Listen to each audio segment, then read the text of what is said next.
Do Cruzeiro na tabela da Série B, ela é mais do que preocupante. O Cruzeiro está deixando pontos pelo caminho, depois de ter pedido meia dúzia de pontos no tapetão, e não está conseguindo a reação dentro do campo. Trocou técnico, trocou jogadores, mas os resultados não aparecem. E a diretoria tomou uma posição de levantar os números e cobrar uma reação urgente. Vamos saber o Cruzeiro dessa segunda-feira com o Samuel Venâncio. É isso aí, Manuel. Você disse bem, boa noite para os amigos da turma do Bate-Bola, 6h25, e a cobrança é para essa reação vir de forma imediata. Cruzeiro tem 2 jogos em casa, contra Avaí e contra a Ponte Preta, e a ideia, obviamente, fazer os 6 pontos, iniciar uma arrancada que ainda não aconteceu. Só naquele começo, com as 3 vitórias, mas depois o Cruzeiro derrapou em uma campanha muito ruim, bem longe do que este elenco pode render na Série B, e por isso a diretoria tem o entendimento de que esse grupo pode render mais, e a cobrança é para que isso aconteça então a partir de sexta-feira. E não é cobrança apenas da diretoria do Cruzeiro.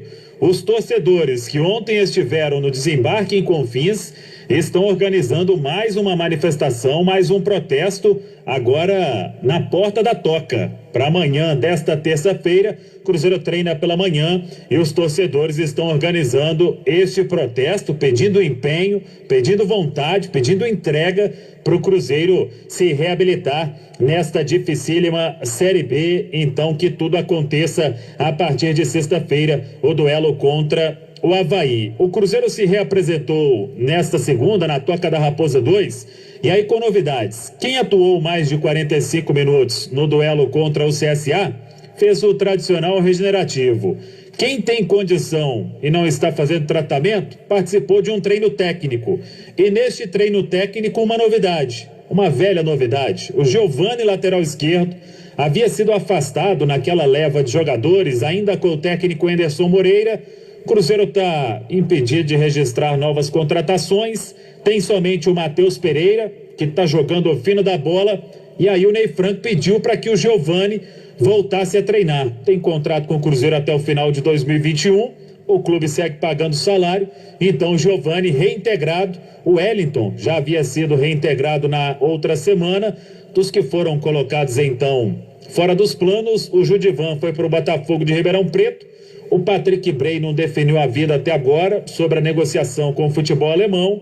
E também o João Lucas. Como o Giovani está voltando, o João Lucas deve definir o futuro. Ele que tem contrato até o final da temporada de 2020. Então o Giovani, reintegrado, já treinou normalmente nesta segunda-feira na Toca da Raposa 2. 6h28.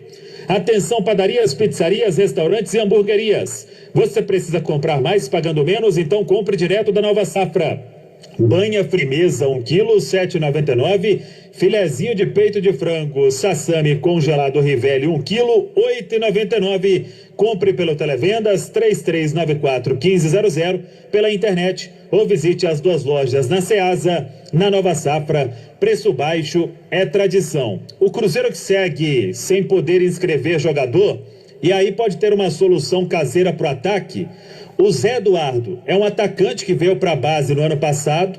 Este ano atuou no Vila, no Campeonato Mineiro, e está no América de Natal. Tem uma conversa em andamento.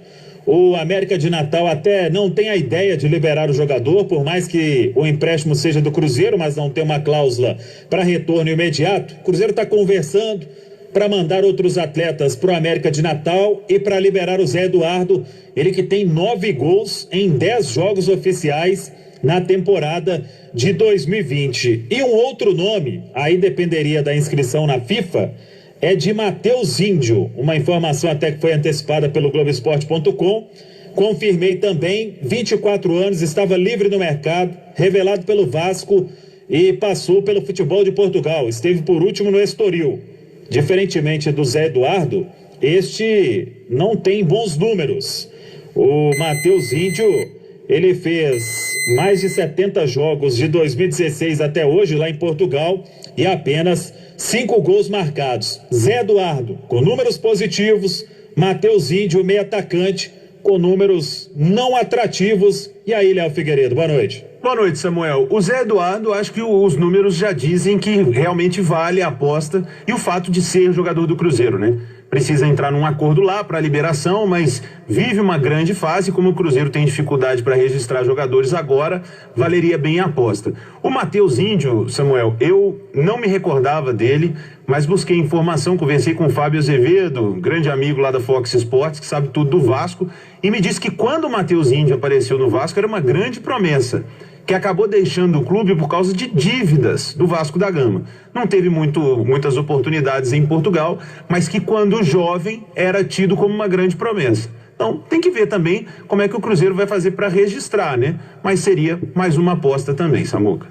Pois é, e aí vai ficar esperando, assim como Ivan Angulo, que já está treinando há alguns dias, dependendo do fim desta punição na FIFA. Emanuel Carneiro. O Cruzeiro está mostrando nos seus jogos uma apatia irritante. O time está sem alma, sem pique, sem pegada. Não é um jogador daqui ou um jogador dali que vão fazer o Cruzeiro modificar essa situação. É preciso de um choque de gestão, de uma cobrança firme, e parece que isso vai acontecer. A diretoria do Cruzeiro, seu departamento de futebol, mostrarem ao elenco o que está acontecendo. Ontem, durante a programação esportiva da Itatiaia, o nosso comentarista, o Alexandre Simões, ele falou uma coisa muito importante. E eu vou repetir aqui e prestem atenção. Ele falou o seguinte, o Alexandre Simões: se o Cruzeiro ficar na Série B também para o ano que vem, ele vai cair pela segunda vez. E essa é uma verdade absoluta. O Cruzeiro não pode cair de novo ficando na segunda divisão, na Série B, no ano que vem. Pelo tamanho que o Cruzeiro tem, pelo ano de centenário que o Cruzeiro vai ter, pelo dinheiro que o Cruzeiro vai perder, nessa hora aflita de necessidade de recursos. Uma situação muito difícil. Olha, reclamação de torcida, manifestação, pichação de sede e e-mails para jogadores ameaçando aqui e dali. Nada disso vai resolver. É uma situação interna do Cruzeiro, e essa situação interna do Cruzeiro tem que ser resolvida pelo clube, pelos seus dirigentes, jogadores e comissão técnica. 6h33, tem Varejão das Tintas.